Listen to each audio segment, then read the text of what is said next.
Welcome to Meditation in a Time of Lockdown, where we will be reflecting on what it is to be in isolation during this time of uncertainty.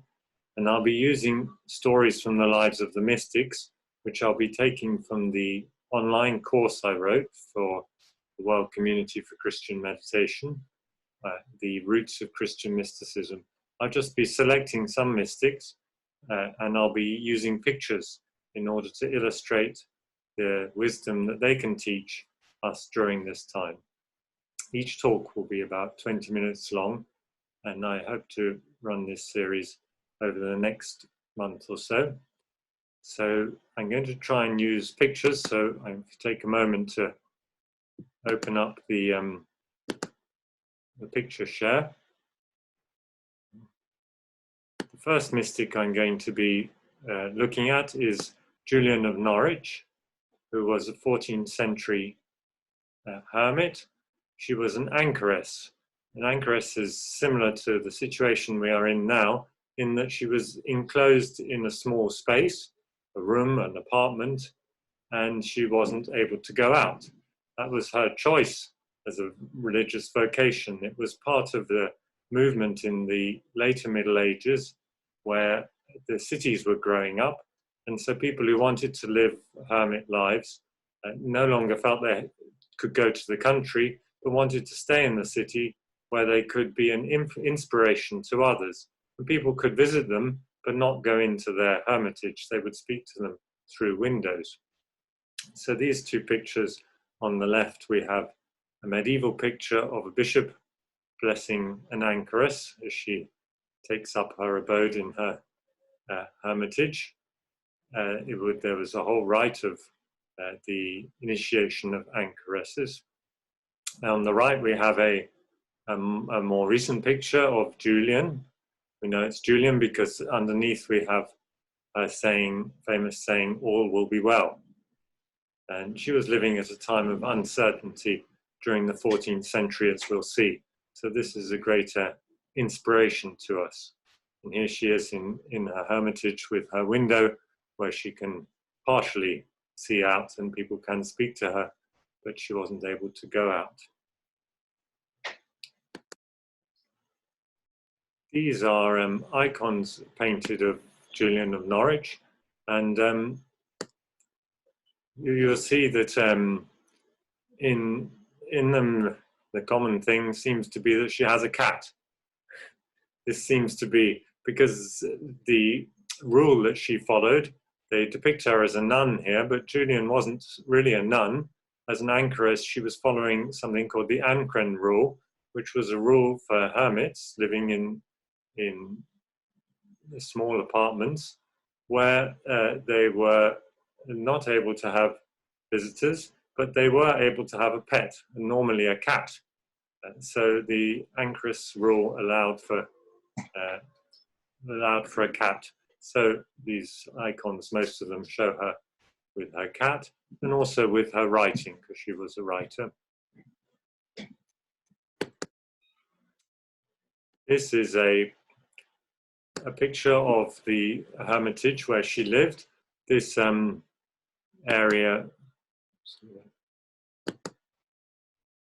here was the hermitage. This is a rebuilt this church of St. Julian's in Norwich, and she lived in this hermitage which was adjacent to the church, and people could come and speak to her through the window and get advice from her, and she was able to participate in the liturgy in the church. This is a 19th century church, but on the same location as the original. This is inside the cell where she was, which is now a chapel for meditation. And people there come in and meditate, and they light candles at this plaque, which says, "Here dwelt Mother Julian, anchoress of Norwich," from 1342 to, we don't actually know when she died. This assumes she was still alive in 1430. The only evidence we have is she was still alive in 1416. So she lived through the 14th century, which was a troubled century, a time of uncertainty like today.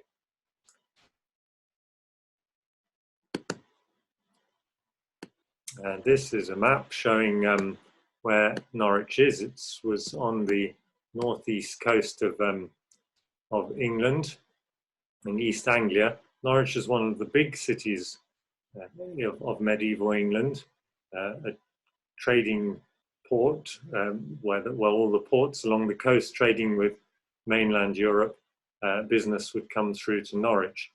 And it was during this time when Julian was alive that the town was flourishing more and more. Here we have a later map of 17th century map where we see St. Julian's Church here. She was actually named after the church. One of the things about anchoresses is that they took the name of the church to which they were attached. And here you have the anchorage, which in the 17th century seems to be separated from the main church in the garden there. You can see it was in the busy urban centre. Up here we have the site of Norwich Cathedral, which was built in the 14th century.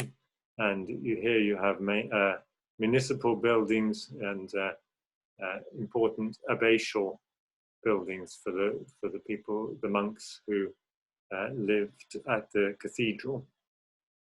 So it was an urban church, but separate from the main place of worship, the cathedral. This is the Norwich Cathedral, which was built during her lifetime. And nowadays there's a Julian of Norwich window, stained glass window in the cathedral, and there's also a sculpture on the facade of Julian carrying the book she wrote, The Revelation of Divine Love.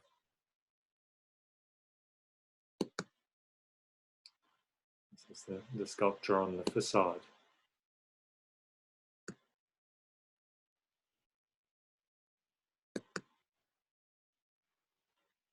Again, pictures of the church at St. Julian's. Here we have a drawing of what the anchoress house would have been like many of the apartments that we're living in now, quite simple. She wasn't able to go out into the churchyard, and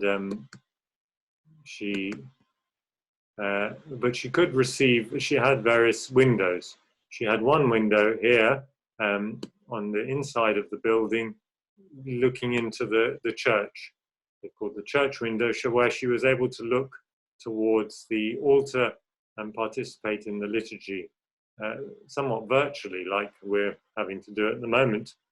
And we have the internet. She had this sort of inner window where she could look in on the liturgy, where she also had a private altar. This would be the one room she lived in with a bed, and she had two other windows. One was a house window, which would be where her needs would be met. She would have a servant either living in there or working in there, living outside, who would take care of her needs, much like at the moment many of us are having people looking after us, doing the shopping for us. And she had also someone who would provide a meal or meals, and also would take care of any needs she may have had. And she had a third window, which was the parlour window, where she was able to receive visitors. Now there was either a grate in this window so that the solitude could be kept, but she was able to give spiritual advice, and she was well known for her spiritual advice. People would come in and sit there and talk to her like a spiritual director or counselor at the time. We have an account of her spiritual advice in the book of Margery Kempe, Margery Kempe was another mystic we look at in the course of the roots of Christian mysticism. She lived at the same time also from East Anglia, but she was a pilgrim rather than a hermit and travelled all around Europe and England on pilgrimages, and she wore white. She also wasn't a nun, but she, in one of her revelations, she got given the advice to wear white, which caused some scandal. As a pilgrim, it wasn't usual. So anyway, she came to Julian for advice. Margery Kempe was the mother of 14 children, big family, and she wanted to become a pilgrim, and she needed reassurance that this was what God was calling her to do now that her children were old enough. And she came to Julian, and the book of Margery Kempe records that Margery stayed with Julian for some days or conversed with her. So it says, much was the holy conversation that the anchoress, that is Julian, and this creature, Margery, had, communing in the love of our Lord Jesus Christ, many days that they were together. Now, they wouldn't have been together in the cell, as these pictures show. They would have, Margery would have visited her outside and talked to her through the window. But we have an account of the advice that Julian gave, reassuring Margery of her calling. In this icon on the left, we see Julian showing Margery this piece of the size of a hazelnut, which was one of Julian's famous revelations, was that the whole universe was the size of the hazelnut in the hand of God, and God was holding it and protecting it. And she's giving this advice here to Margery.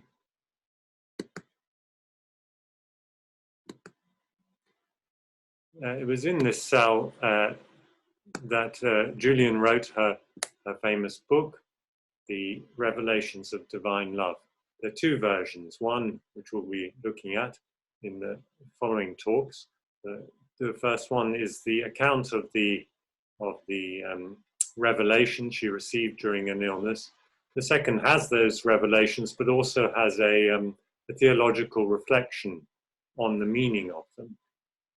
So these two versions, and there's a famous book in that it was one of the great works of theology of the Middle Ages. She has been seen as one of the greatest theologians, but also was a work of deep spirituality, and amazing to have been written by someone who was so unknown at her time and now is so famous.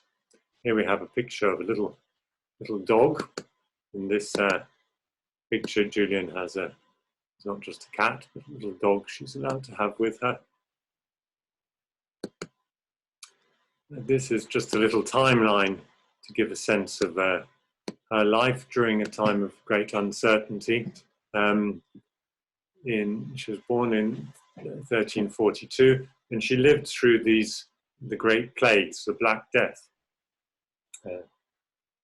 which came, and the main one was in the middle of the 14th century, but then again the plague came back to Norwich in 1361 and in 1369. So she lived through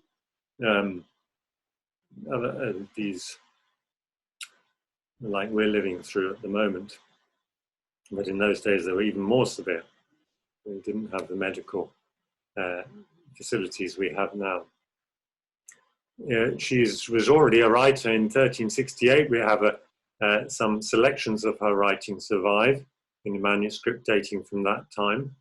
But in 1373, she had an illness herself, which she speaks about in her book of Revelations. And out of this illness, she gets these showings, these visions, which are the basis of her work. And then she lived through the Peasants' Revolt, which was an uprising at that time, which was again a moment of great uncertainty and worry. And she, at this time, she seems to have become an anchoress. From the account that she writes of her illness, it's clear that she wasn't an anchoress at that time, 1373. Sometime after that, she became an anchoress and then spent 20 years, from 1373 to 1393, writing the long text, which is the one which gives the reflections on the meaning of her revelations. She completes this 20 years after. And then the only original text we have is of the short text, which that particular manuscript was dated 1413, and we have a will bequest giving her possessions to the church dated 1416. So she was still alive then. So she lived actually a very long time for a woman of the Middle Ages.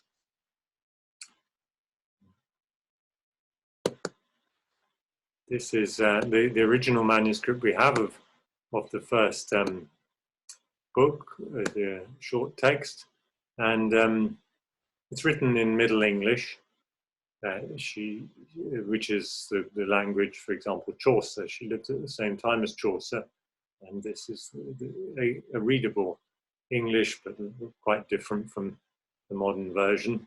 But there's evidence she speaks of herself as unlettered, which means that really that she was not versed in Latin, so she didn't write in Latin, which was the normal language for theology at the time, but she wrote in English. But this had the advantage that she was able to give her writing to others who also didn't have Latin education to read, which is the first great woman writer in the English language.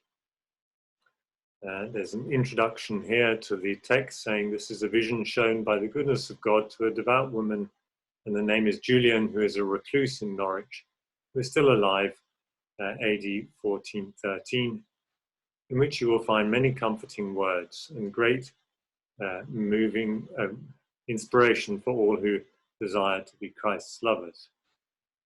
It was a book which was designed to be comforting and inspirational. That's why I think it's a help for us to think about her revelations at this time. What do we know about Julian's life only from the account? We know very little elsewhere. From the account that she gives, we have not much, and there have been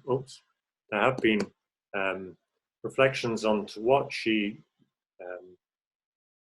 lived before she became an anchoress. The normal, in 1373, she would have been well past the age of the usual getting married at that time.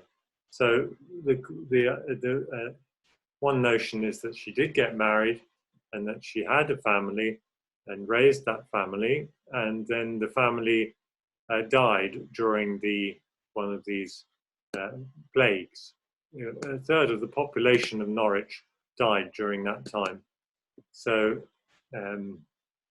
this is one reason why she may have been able to enter the anchoress, as the life as an anchoress.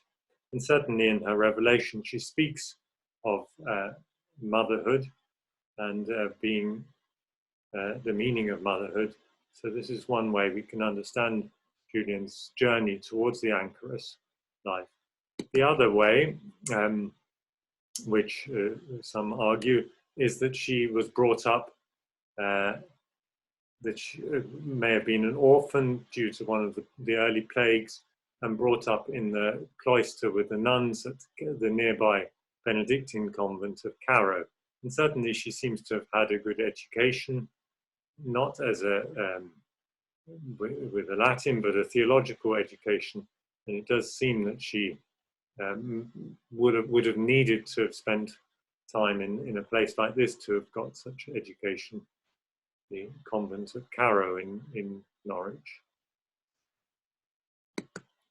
There's a painting of the convent of Carrow in a ruined state.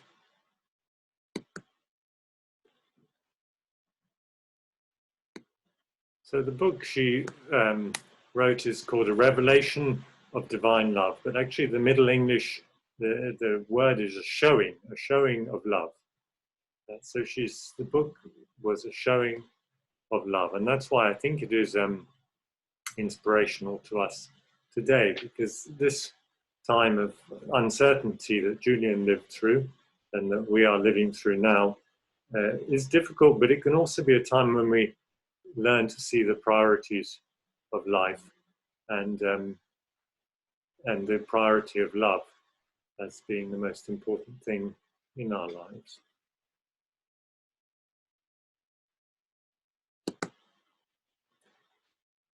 Julian was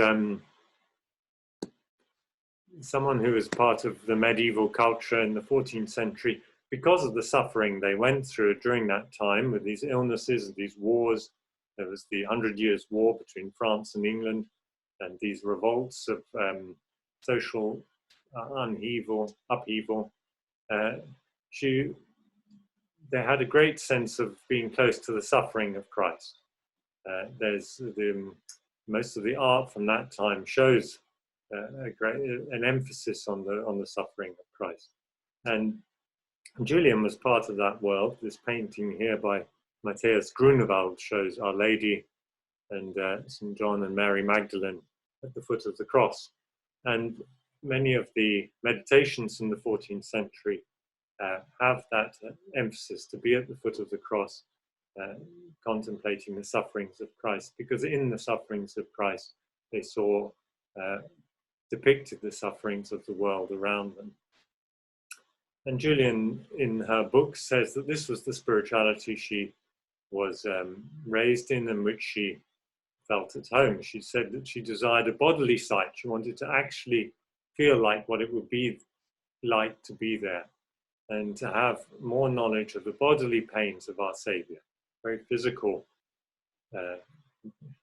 participation in the suffering, and of the compassion of Our Lady, to feel the compassion, and of all true lovers who saw his pains at the foot of the cross.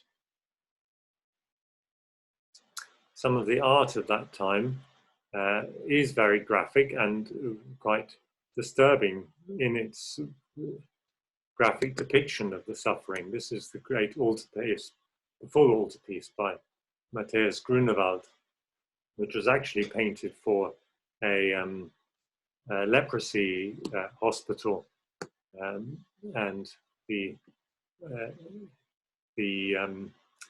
people suffering from skin diseases were able to come and pray at this altar, and they would see that their suffering was a participation in the suffering of Christ.